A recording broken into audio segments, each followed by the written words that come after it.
So now that we've kind of refreshed our memory of what we mean by the two different kinds of maxima and minima, how can we find these things?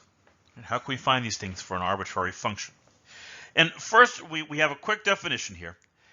A critical number for a function is a number in the domain where either f prime of that number is 0 or f prime of that number is undefined. So see how we're going to be playing off of the derivative here, right? That's where the calculus is going to come in.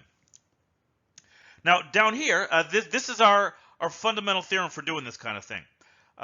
Goes back to Pierre de Fermat. It says, if f has a local maximum or a minimum at an interior point C of its domain, then C is a critical number, right? So if we have a graph, right? And I'll just sketch something here real quick, right? So if we have a graph and we're going to call our domain from here to here, you see I have a local maximum here and a local minimum here, right?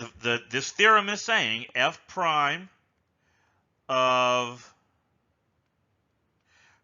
this point is 0 and f prime of this point is 0. Okay, or undefined, right? If the derivative is undefined there, that counts too. All right, so what does this theorem not say? Okay, this is one of those mathy things, right? Kind of like we were talking in the last lecture. It's possible for the derivative to be 0 at a point, and for that point to not be a local maximum or minimum, right? You have to read these theorems one way. This theorem says nothing about what happens when f prime of c is equal to 0. This theorem says a point that is an absolute, a point that is a local minimum, the derivative there is 0. A point that is a local maximum, the derivative there is 0 or undefined. Okay, it doesn't say anything about what happens when the derivative is 0. So, little technicalities there, right? But how can we turn this into a method? Right. Well, here's our procedure for finding the absolute extrema of a function on a closed interval. First, find the critical points. We know those are our contenders, right? We know that any local maximum or minimum in the interior of that interval is going to come from that list. Some of those numbers might not be, right?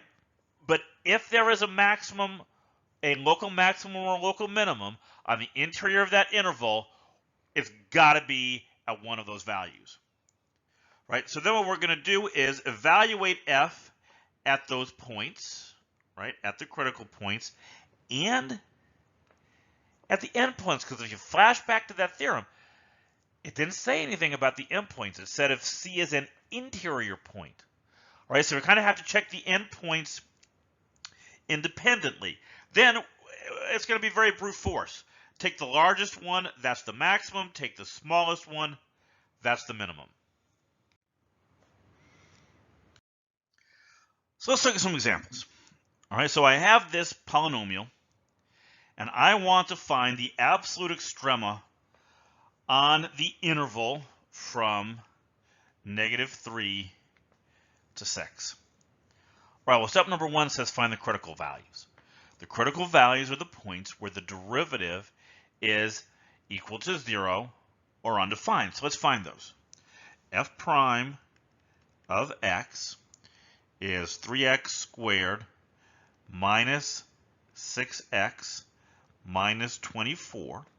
And I need to find the values where this equals 0. All right, so let's see. Let's divide through by 3, right? This is x squared minus 2x minus 8 equals 0, and I think this is going to factor. This is x minus 4 times x plus 2 equals 0. So I get two critical values. I get 4 and negative 2. All right, so what does my procedure say? My procedure says that now I'm going to make a little table. Right? I'm going to put the x values here and f of x over here. And what goes on my table? Well, first, I need the endpoints of my interval. So I'm going to do negative 3 and 6. And then I need my critical values, negative 2 and 4. So now I just go to the function. F of negative 3. And we're going back. This is f. Now be careful. This is f, not f prime. So this is negative 3 to the third minus 3, negative 3 squared, minus 24 times negative 3 plus 5, which is 23. All right, so let's see. F of negative 2 is, and I won't make you watch me do all of these, right? You can check these if you like. F of negative 2 is 33.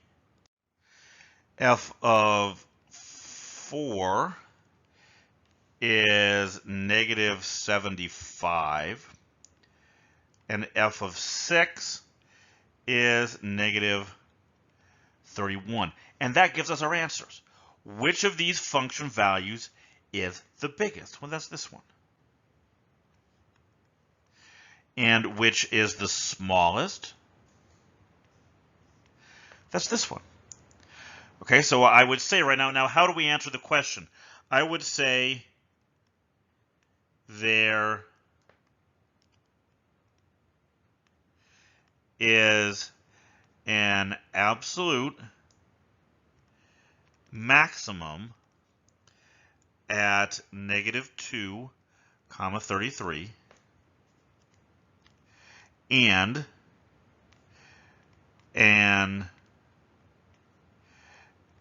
absolute minimum at 4, negative 75. All right, you notice I've got a little graph over here. Okay, so let's see, what does this tell us? Well, let me put some points in here. Negative 3, now obviously I'm going to have a scale issue here, right? Let's count by 20s on the y-axis. So I'm going to go negative 3, 23, that's right about here. Negative 2, 33, right? That's going to be not quite up to 40, so that's going to be negative 2 up to about here. Then I'm going to go 4, 1, 2, 3, 4, negative 75, 20, 40, 60, 80, that's about here. And then 6, negative 31. Right, you see how I'm getting an idea for what this function is going to look like. It has to start here, go up to that local maximum, come down to here, and turn around, and come back up. You see, just by knowing those maximum and minimum values, and knowing something about polynomials, they have this up-down shape, I was able to get a more accurate graph than I was able to get using all of the techniques we've learned before in your pre-calc, college algebra, maybe even intermediate or a high school algebra class. Okay, so how about this one? All right, find the absolute extrema for the function. Now, no domain was given. All right, no domain was given here. So because I wasn't given a domain, I'm going to assume that the domain is the maximal domain, the biggest set of numbers this function is defined on. That would be 0 up to plus infinity. All right, so let's do our procedure here. F prime of x. Well, let me write this. F of x is x to the 1/2. So we'll use our power rule. This is 1/2 x to the negative 1/2, which is 1 over 2 square root of x. So, does this have critical values? Right? Does this have critical values? Yes, it does. Remember, critical values come in two flavors. First, they occur at values where the function is 0, and this derivative is never 0. Right? A fraction is only 0 when the numerator is 0, and the numerator of this fraction is always 1. And critical values also occur at the points where the function is undefined. Excuse me, where the derivative is undefined. And my derivative is undefined at x equals 0. Okay, now we're kind of digging down into technicalities here. Right? That is a critical value. A critical value is a point in the domain where the function is, where the derivative is 0 or undefined. 0 is in the domain, and the function is undefined. The derivative is undefined there. So that counts. It is a critical value. It is not, however, an interior point of the domain. It's on the edge, right? It's all the way over here on that boundary. So Fermat's theorem really doesn't apply to this number, right? Because Fermat's theorem only applies to interior points, but that's okay. When we make our table, right, how do we make our table? Well, I include the endpoints of the interval. There's only one, because it's open on the far right-hand side, right? It goes up to infinity to the right. And there are no other critical values. So this is the only number I have to check. Square root of 0 is 0. So now I have a little trouble. I don't have a second point to compare that to. So is that a maximum or is it a minimum? I don't know. Okay, well look, pick another point. Right? I'm gonna pick x equals 1. Right? Let's think graph here. I'm looking at 0, 0. Right? That's the point I just identified. And what if we try 1? F of 1 is the square root of 1, which is 1. Okay, so this point is also on the graph. And you can see now this answers my question. 0, 0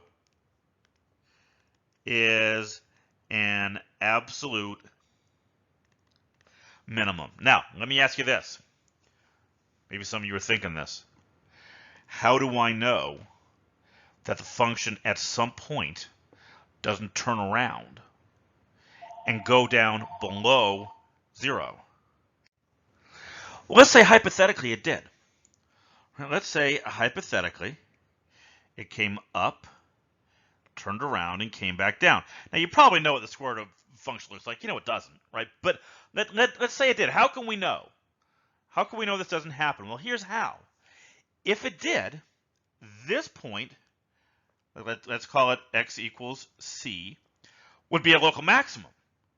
And Fermat's theorem says that f prime of a local maximum of c is going to be 0, and it isn't, because we didn't find it. When we set the derivative equal to 0 and solved, right, we didn't come up with anything.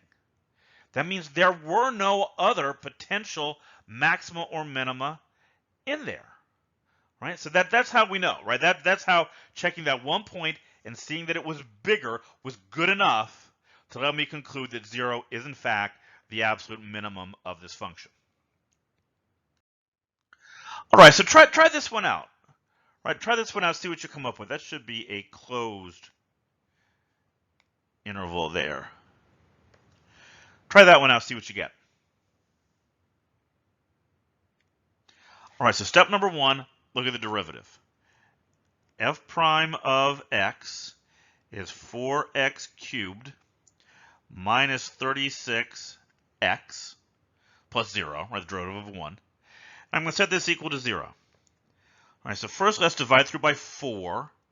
X cubed minus 9x equals 0, and I'll factor out an x. X times x squared minus 9.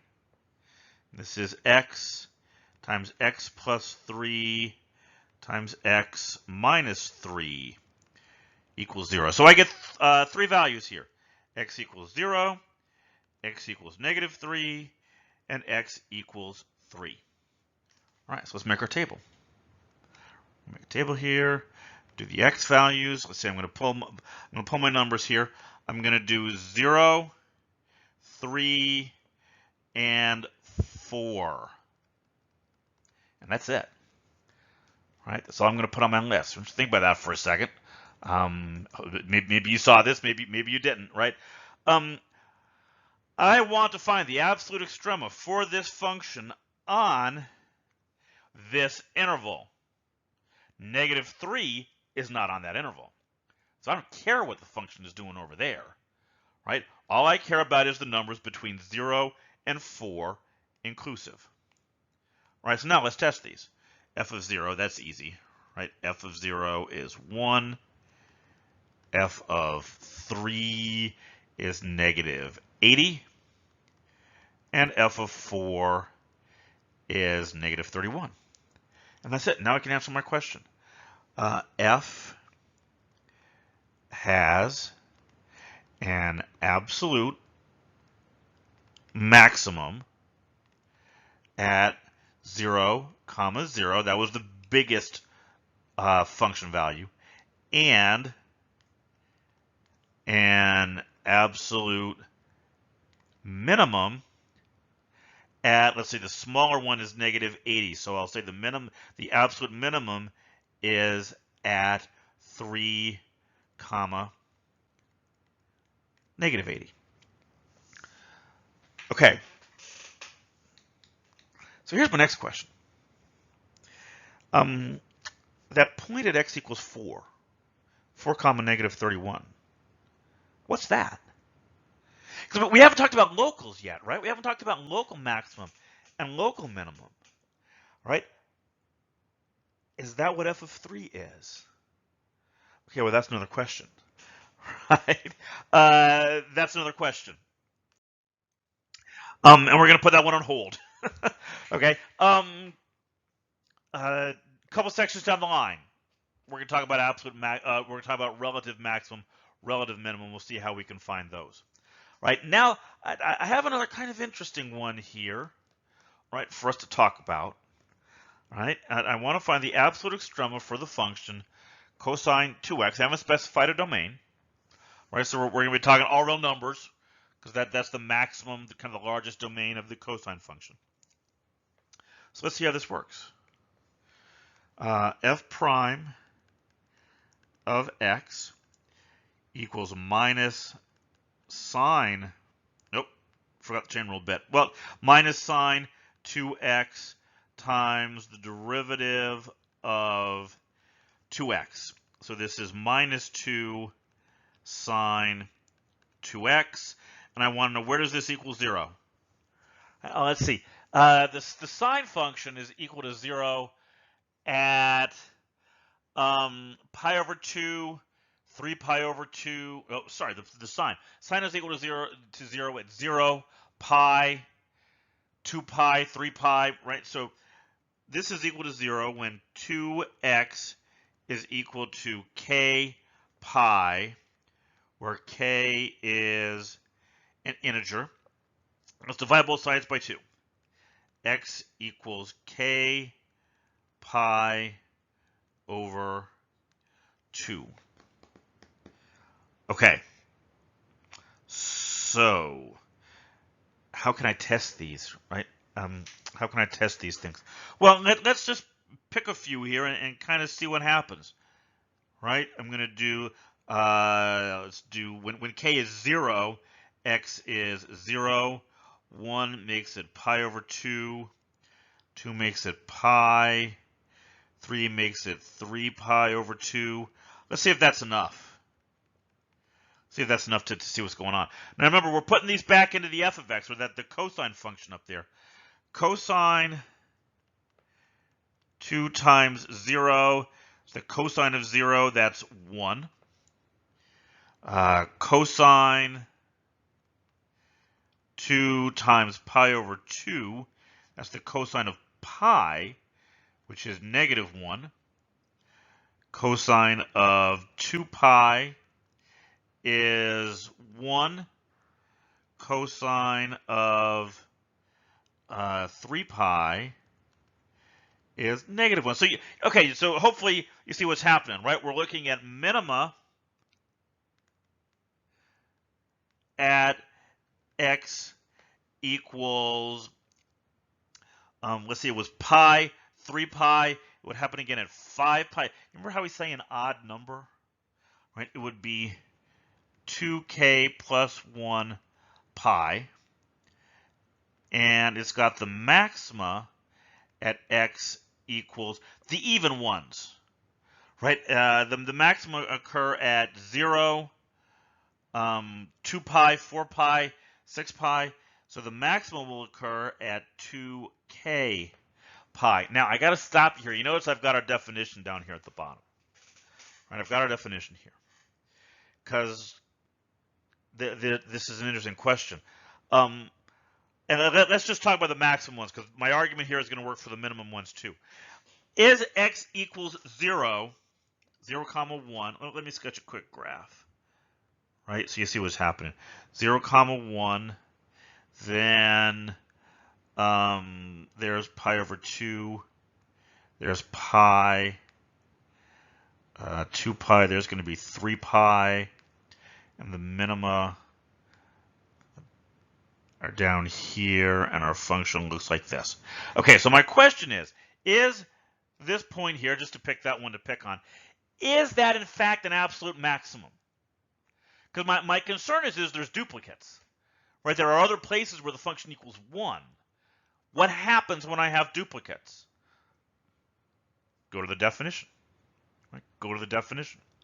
Let's look at this point here. Let's talk about pi comma 1. The definition says this point, there's an absolute maximum of 1 at pi if f of x is less than or equal to 1 for every other x. Is this true? Well, yeah, it is.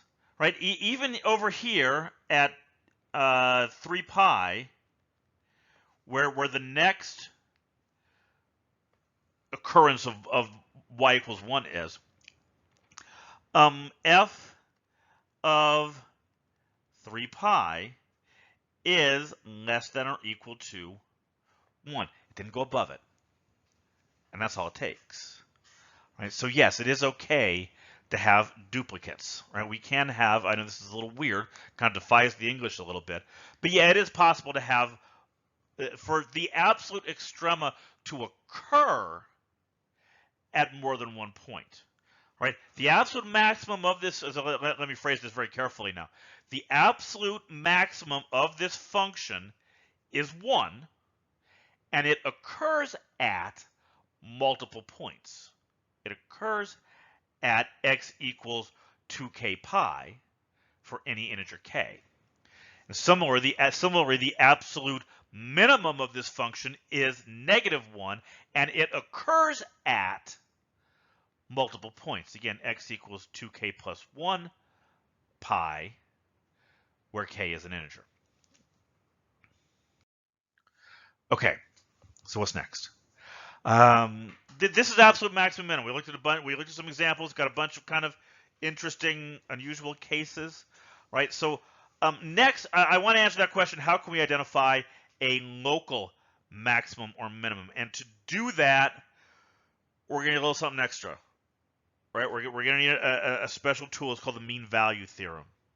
All right, so that's where we're going to go next, right? And then we'll talk about identifying local maximum and minimum values.